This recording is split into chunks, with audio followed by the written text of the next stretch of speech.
दोस्तों कहते हैं कि हमें कभी कभी दूसरों की मदद कर देनी चाहिए। किसकी दुआ कब काम आ जाए और कब लग जाए कुछ पता नहीं होता। एक छोटी सी कहानी सुनाता हूँ। वह यूं कि एक व्यापारी था, उसे अपना घर बनाना था। बड़ी कोशिश कर रहा था लेकिन बन नहीं पा रहा था। तो उन्हें किसी पंडित जी के बारे में पता लगा जो काफ़ी टाइम से तपस्या कर रहे थे और उनकी कई बातें अक्सर पूरी हो जाया करती थी।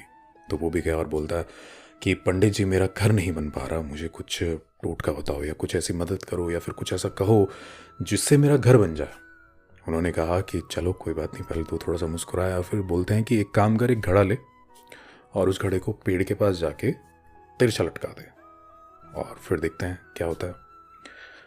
व्यापारी गया और उसने जल्दी से घड़ा लटकाया और वो घड़ा लटकाने के बाद करीब करीब 1 साल बाद, या फिर कह लीजिए 1 साल से कुछ थोड़ा ज़्यादा ही हुआ होगा, उसका घर बन गया।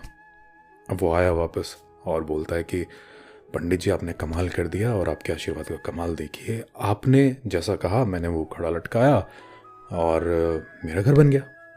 तो पंडित जी ने कहा कि एक काम करो, वो जो तुमने घड़ा लटकाया था एक बार देख के आओ, मुझे देखना है उसके हालात क्या हैं। तो उसने कहा ठीक है। वो जाता है और देखता है कि वहाँ पर एक चिड़िया ने अपना घोंसला बना लिया। अब यह आया और बोलता है कि पंडित जी, वो तो मैं घड़ा देख के आया था और उसमें एक चिड़िया ने घोंसला बनाया हुआ था।